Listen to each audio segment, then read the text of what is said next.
Hi, everyone. Thank you for joining us on this episode of Seed in the Closet. Today, as promised, I have Miss Enda Bowman. Actually, she's a minister, Minister Enda Bowman, and she is going to be sharing with us her testimony about how God moved in her life.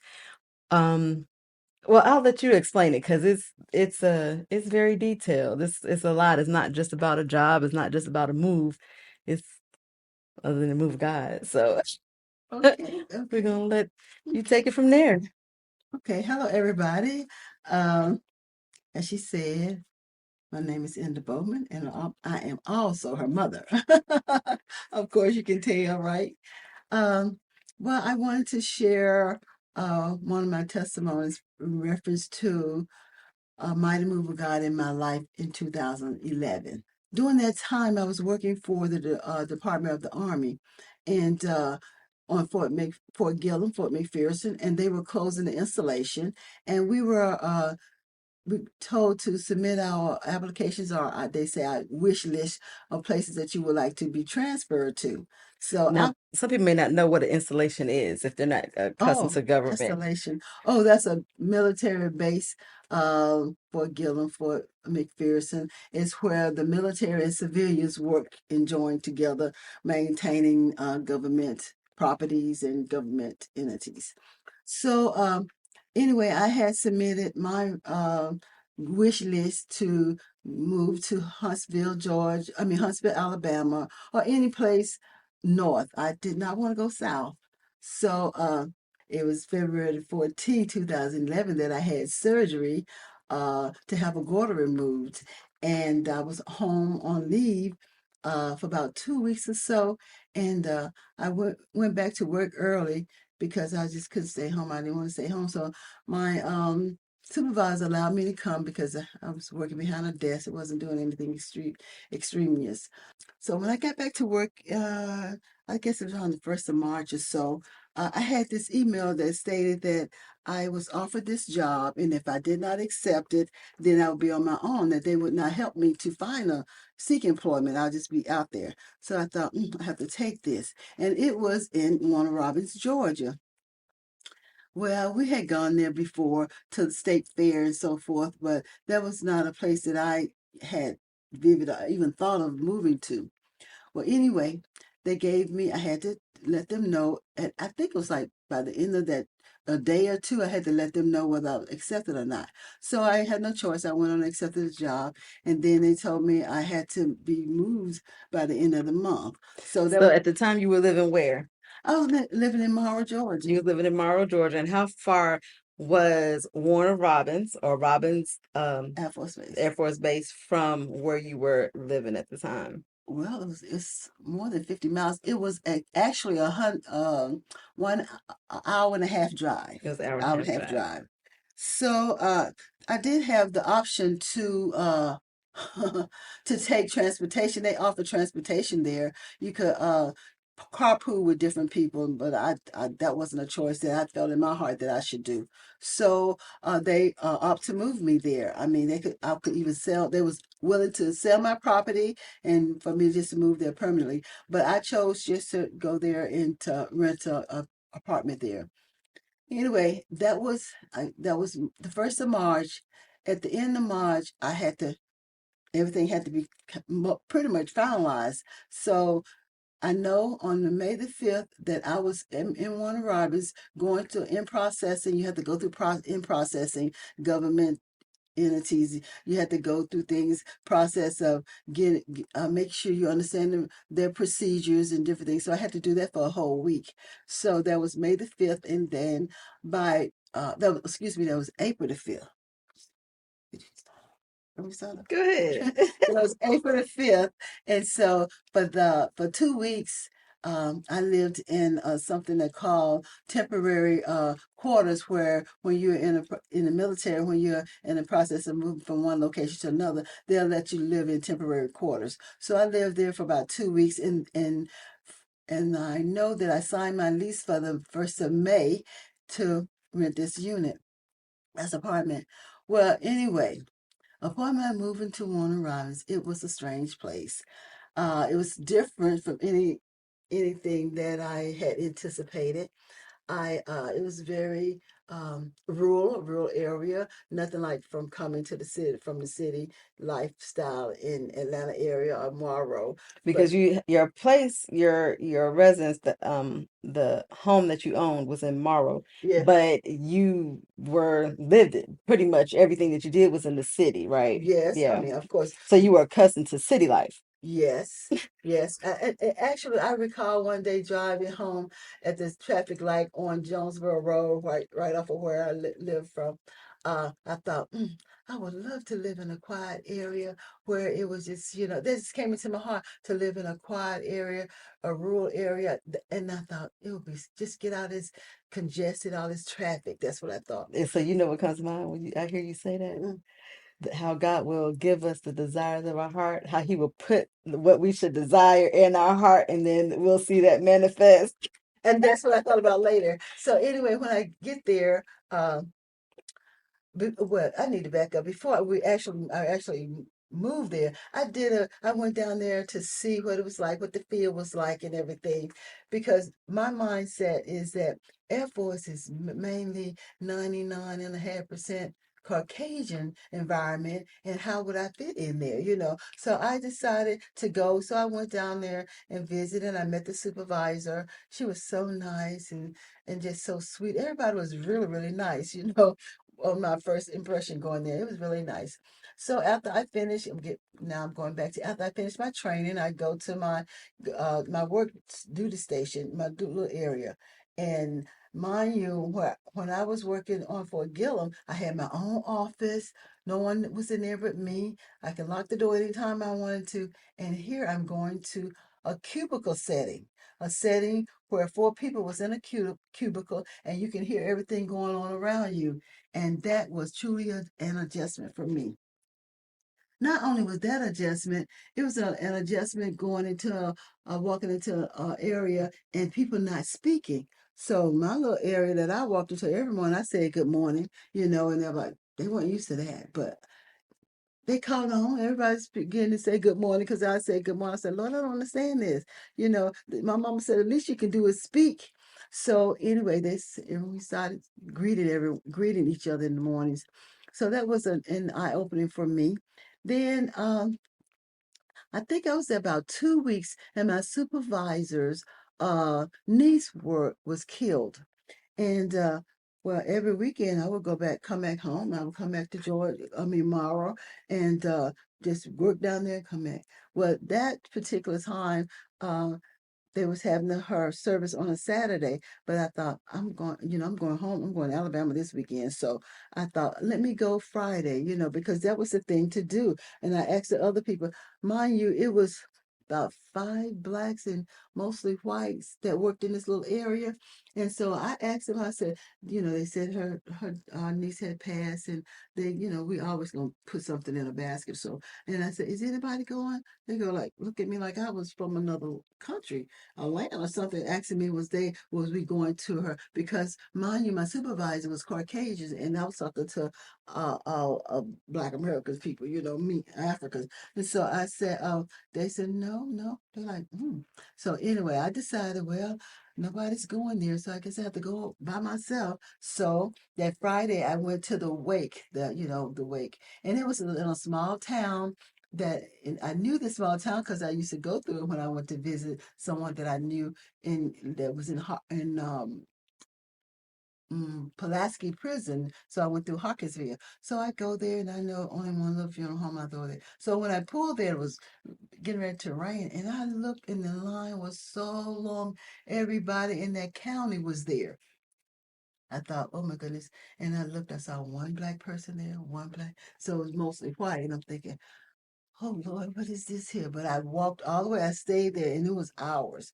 I stayed there, but it wasn't dark when I left, because when I left there, I decided to leave and come here to go to Alabama. So when I get back to work that Monday, everybody was whispering, Enda was at this, Enda was there, Enda was there. That I had gone to her niece's service. I said, oh yeah, like what's that was nothing to me. That's what you do when you work in an environment. You working with coworkers. It didn't matter what color they were. that was a loss, there was some pain, there was God feeling, so to show the love of God, not that I thought about any of that, but to show that, you know, who I am, and that's who God made me to be, not to look at a person by their skin color, but because they're His. So what happened is I went that Monday. They treated me so differently. And it was like, oh, okay, okay. So as things progressed, everybody began to get comfortable and, come together. And then after that, was it before? After that, we had a coworker, he may have passed before her niece passed.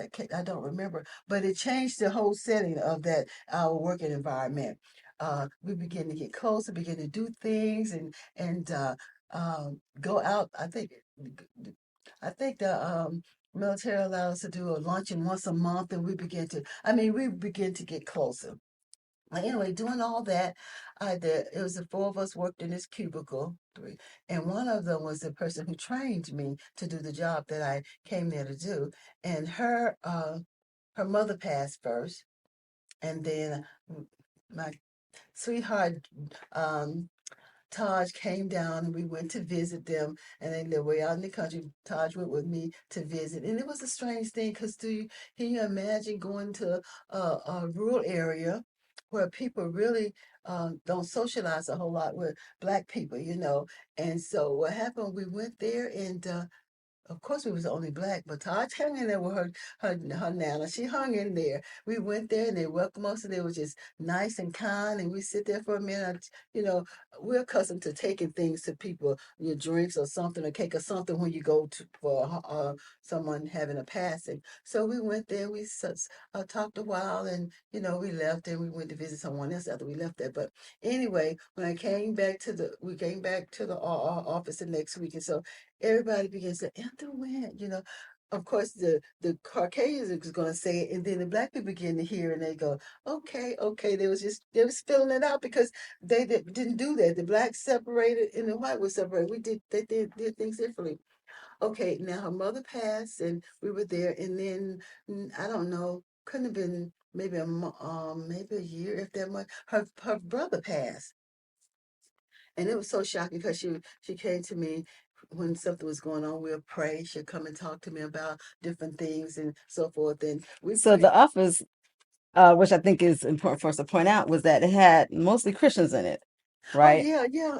In the rural area, most people go to church. Now they're gonna Right. talk about God, and they're gonna acknowledge that, hey, there is God, and they believe it. But there was still some segregation that was going A on. lot of segregation And because not mandatory. It wasn't nobody making anybody. It was just the the nature, it was the culture. Right, because uh, because I would we would talk sometime when I talk with the us Black people would get together and talk. They would say, they didn't speak. We would walk and they wouldn't even never speak. She never did speak all the years we've been working. Now they're not only speaking, we're socializing, we're going out to eat together. But for years they'll pass each other, work in the same, it's like organizations, we work in the same area, but you didn't speak, you just did your work and did. And so I thought, oh, I couldn't imagine it, because even though up here in when I worked in Fort Gillum and for McPherson, they was white, but there's still some prejudice there, but that wasn't what uh stopped me. They'll say, Enda, I had a lady named Sheila. I loved her like my mother. And they'll say, Sheila, this, she. No, it didn't matter because she was white. It wasn't even about that. It was about God. You know what I'm saying? And when we allow God to bring the best out in us, He's going to bring the best out in the other person too, And Miss Sheila was sweet, Oh, yeah. very sweet, kind woman. At first, when I saw her, I didn't think she was, but She does have a mean disposition. yeah, she did. She had that roughness about her, but she took care of me. I Mhm. said she would call me her angel, but I would say that she was my angel that God sent, because she went to bat and she taught me all the things that I knew about property book, Right. and And I would say that happens a lot in the military when it comes to women, because the first women in an environment, especially when it's male dominated, hmm they have to develop a very thick and hardy disposition. Mm-hmm. But when they find another woman that they can bring up, they're very protective. It's like a motherhood develops over them where they feel like they're going to protect and encourage and develop that woman. And because they've already broken down those walls and those barriers, and so it's always amazing to me that God will use that. And oftentimes he's not looking at the color, of our skin. He's looking at the willing vessel. Right. And what I see is that, is how what's meant for you is meant for you, and God will put whoever is willing to obey and be able to work through, he's going to put them across your path, and so as I get back to Warren Roberts situation, my supervisor, oh, she was so sweet. She still is a sweet, beautiful person. She she was just she says they tell me this joke. It wasn't a joke, but they tell me, you know they wasn't they already had someone for this position. They already had hired they already had interviewed that person, already had given them that job, and then they had to go back and take it away from them and give it to me. Mm. And so they would tell me that all the time. She said, "No, we didn't want you," and it didn't offend me because I didn't want to go either, Right, right. The But it feeling was, was mutual. yeah. And I told her, I said, because when I got down there the first so I got down there in April and May. By the time June came, I was like, who would want to go? If you don't know Jesus, why would you even think about living down here? You wouldn't want to go to hell because it was so hot. I had long locks. I cut every bit of my hair off because it was so hot. So it was a totally change, not just from the people, but the environment and the heat and Mm-hmm. everything. And so when she was telling me that about that, I said, nobody but God. And they could see God moving in all of our lives, because sometimes all it takes is that one person being willing enough to let God use them in that environment. So when my coworker brother passed, of course we went there. I went there and did that. By that time, other people in our organization had come together. By that time, it had been quite a few death had taken place. So, but she was really my cubicle, so I knew that was my my assignment was to minister in that area, because they really didn't have any contact with Black people. Mm-hmm. Mm-hmm. So her brother passed. So one of my coworkers and I, she was Black, and we went to her house and sit down and talked and just minister to them. And then she had another brother, and he was sitting there, and I just couldn't help but to focus on him. And I saw how he was looking at something is not right. I kept feeling my spirit, something is not right, something's not right.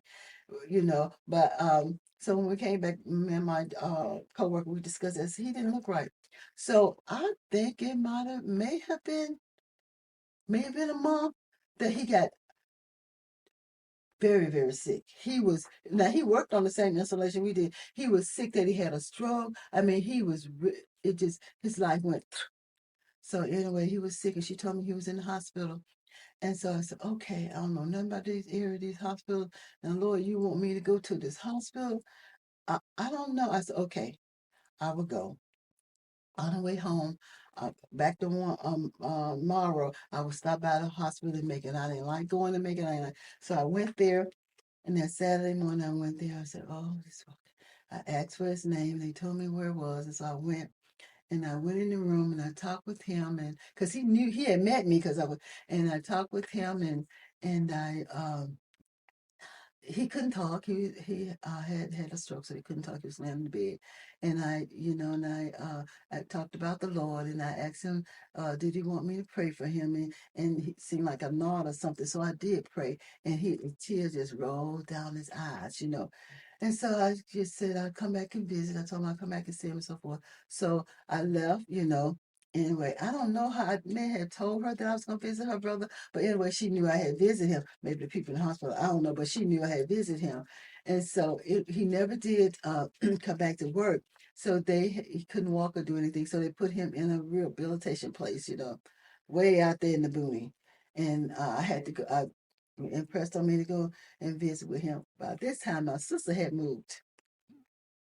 And I said, I don't know if we was on our way up this way or on our way to Alabama. We would travel all the time. And so I said, we got to go by this place and see him this morning. And it was way out of our way. It was somewhere I had never been. So we went to the place. So she didn't get out. She said, no, she didn't get out. So I got out and I went in there and I saw him and I talked with him and I prayed with him. And my heart just went out because, you know, I just see God love for all people. And so anyway, to make a long story short, he passed, and she and I have been friends, and we still are friends, and we stay in touch. And since I retired, she had some issues that happened, and one day her daughter called me and had this strange message and on the phone for me, and I'm thinking, what happened? So my friend had an aneurysm, but thank God she's still alive and doing well and recovered 100%.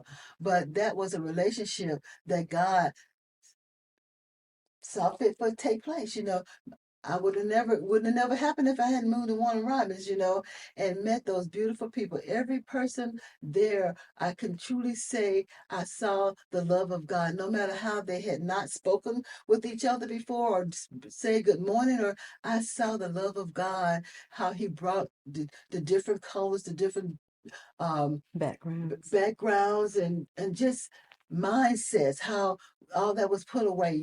I mean, yes, they worked together, but we not only worked together when God got in the midst of it, we fellowship together. One time we had doing one of our I think it was around Thanksgiving time when we had our little outing, and I was living in this subdivision. We had a little guest house, and so when we finished eating our lunch, we went there. We had somebody teach us how to line dance, and we had so much fun. I mean, it really we began to do things together, and it was a unity, and that's how I saw. God move. It does not matter. When I moved to Warner Robins, I did not hear God say, "You going here." I did not hear anything of that nature. But when I got there, and when I saw things unfolding, one, two, three, I said, "Oh, this is nobody but God. Why do I have to be here?" And when I see the effects of God being in the midst of people's lives, who knows? The person could have went to hell. Who knows if I had not obeyed, if I had not been led? You know what I'm saying? But I do believe that one of the things that I think took place is that he allowed the other culture that didn't have any connection or any idea of Black people, or they may have experience from the outside but not really having communication, or I don't know if they ever had a Black person in a house. I can't say, but I know that it was the strange things for them as well as it was for me being in their environment. Now, I've been around white people all the time. It don't matter to me. I mean, but for them it was an experience. It's an experience for me too, but a different kind. But I know that there was a love that developed, a oneness, a closeness, and we became friends, and we can say, like, your family and my family, we're a family, and that's the way they would have concern. How your family doing? How, you know what I'm saying? And I have genuine concern about theirs, and so I And I just think, because as you were saying, you've been around Caucasians before, right, how, but there can be times that you go around people, and it's not always Caucasian. right, Sometimes it could be other Black people, and you just feel, you know that there's an uncomfortableness, right? You know that there is a barrier or something that is where people aren't really as accepting for right, whatever reasons, that they have their guards up, right. but then having that ability to continue to go, because that's what God had called you to do. Mm-hmm. And then everybody's able to see the true love, Mm-hmm. which is Mm-hmm. God's love, Mm-hmm. and where we can just still, move past those barriers that sometimes we put up automatically, not realizing that there's a person on the other side that we definitely need to connect with. Mm-hmm. Mm-hmm. Hmm. Yeah, and as you say that, you know, during the time I was there 5 years, and during the time I would hear, from even from either the Black side or the white side, saying that, that they know the Lord was here. They know Lord did this. Look how this had took place. You came here, you did that. Look what, and my supervisor, oh, I just loved her, because she is a pastor's daughter. And she would come and how we begin to just talk about things.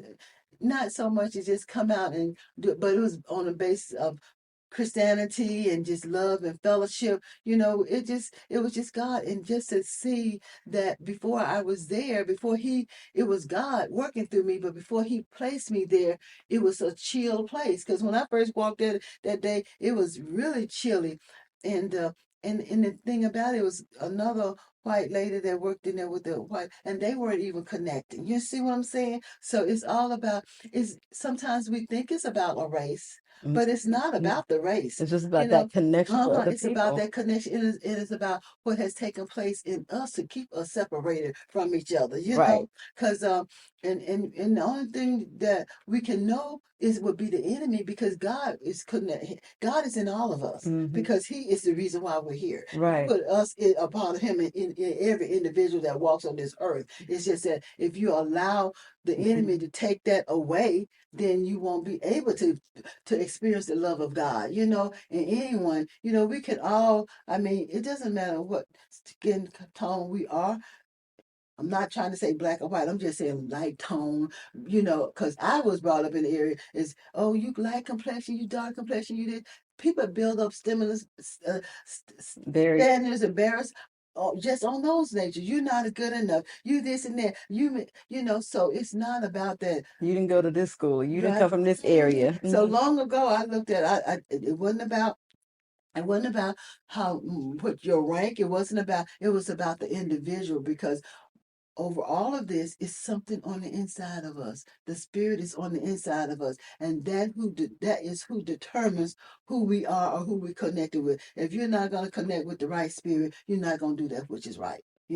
So it is always.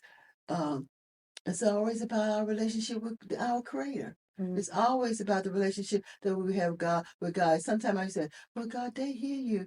I didn't hear audible voice." But it's not always about hearing that audible voice. The most important thing is about obedience. We have to obey Him. And I know that, a lot of times I didn't want to do it, but I did it because I love ministry. I truly love ministry. And when I went to Warner Robins, that was always my focus. We would go out when Zionist and I would come down there, and on the weekend, I would have them going. We would be going to the senior citizen homes, and they'd be singing. I have them passing out pamphlets. We'd be singing, and Christmas time come. I had a friend down there, and she would just tell us about different places to go to, and we would witness, because that's what God wanted all of us to do, to be witness. If we have Jesus Christ in our heart, we should be a witness of Him. You know what I'm saying? And I did. I had them. They was going, and I can remember Sinai giving her life to Jesus Christ. Lots of things happened in Warner Robins. I treasured that time that God placed me there, because I learned how to do gardening. It was so many beautiful things that He allowed me to experience while I was there, And when I want to say this also, when we are in line with God's purpose and destiny for our lives, there is no lack. There is no poverty. There is no sickness. I mean, when the enemy tried to attack me, God got me up. And I can truly say, when I was living here in Morrow, I was just really truly say, I could say, I most of the time I was living a paycheck to paycheck. But when I went to Warner Robins, I was able to pay for a mortgage, rent that was more than my mortgage. And I was able to help Tiki doing the association. I paid the association fee, and she just rented the place. Your association fee is almost a mortgage over there Oh, yeah, it was half. It was half of my mortgage. every month. And so, God provided that. There was no lack. And I was able to save. I'm like, my TSP is truly growing. I could not. I was like, what was I doing? I must tell you this though. When I moved to Warner Robins, my pay decreased over quite a few $1,000s. It did, because the cost of living went down, and I was in an area where a grade get paid this much in this area, another area you get paid less. So I wasn't making as much money, as I wasn't bringing in as much money Right, you were as still had the same grade, uh-huh. but because you were living in a different area, the cost of living was less, so your pay was less, because that's how the military Right. does Yeah. pay. Right. And then I wanted to say that I got promoted there, and they was ready to promote me again. I got promoted there, and here I had worked in this position for several years, excuse me, about 5, 6, 7 years. And I was in an all male dominant environment in the position that I was at. Property book officers, they mostly men. So it was just two property book officers in the organization that I was in. And so anyway, they didn't want to promote me. No matter what, they give it to me. So when I got there, I got a promotion. Look how God worked it. He just worked it out because they were saying, do this and do that. And here I'm like, I don't want to do like that. So when I didn't do it like that, it didn't work like because I didn't do what they told me to. So what happened was they said, we're not gonna fill it, we're gonna hold this job open till she could get this till the next 6 months come up so she can put the paperwork in and do what we tell her to do. Because I knew how to do the job, but they have it wasn't about the application, it was about a little Yeah, say certain things. uh-huh. And so that happened in that situation. And they said, oh, no, you don't have to interview. You just got it. Now, that's God. That is the way God worked out. And so I never had to interview for the job. I just put my application in. She said, oh, it's yours. And and when the person that I was with, and she retired, they said, why don't you get her job? You can put in for it. And I thought, I'm not led to do that. It's time for me to go too. So I did not do that. But I know that when God is in the midst of it, you don't have to worry about a thing. I'm telling you, just be obedient. That's what I'm learning. And when I say just be obedient, that's not an easy thing to do when you got your own mind. You just have to submit, be humble and submit. And for me, I realized with my relationship with God, he don't tell me. He just should lead me on because he know that that's the type of person I need to be. Don't Because if he tell me and I hear all of it, I might have a question saying, well, why? Why do you have to do that? And so instead of he just open the door, you just go on through there, you just do what you have to do, and that's the way it works. And that's what I see. I see sometimes with him, I feel like I'm in a realm, a certain area that I can't go left, I can't go right. It says just got to go this way. This is the way I have to go. And so I know for myself and experience that God is an awesome God. God wants us to be available that he can use to minister to those that don't know him, that those that live in the community next door to each other don't even know who they are. We are to share the gift that God has placed in us, and God wants everybody to be saved and come into the knowledge of truth of who he is and who we are in him. So I tell you, I'm grateful. I'm grateful for that experience that I had the opportunity to meet some beautiful people in Warren Robins, and I had experience to learn more about God and to see him move in my life and other people's lives, especially when uh, death is involved. You know what I'm saying? Sometimes people, that's the most vulnerable time in our lives, and then if we don't have someone, even a stranger, to show that's nobody but God. When a stranger can come up and connect with you and be there and share some things, and not only that, God is working through that person to speak to you, to give you that comfort, because everybody, even though I may be a Christian and speaking to somebody, but if I don't have that anointing, that connection from God to reach to that person who's going through something, it's just words going out there, They not to connect. right? I mean, it's not making an impact, but God will have them to know that I love you no matter what is going on. I got you no matter what. Just keep trusting me no matter what. Because he said in his word, he'll never leave us nor forsake us. Didn't he say that? And so when we believe and trust him, we always get the results from trusting God, because there's only one true living God. That's the creator of heaven and earth and everybody and everything. Praise God. Praise God. I hope I Thank covered you everything. all so much. I think you did. Thank you all for so much for joining us today on Seed in the Closet. Be sure to subscribe. Be sure to follow us. And we hope to see you back here soon. Thanks, Mom. Thank you.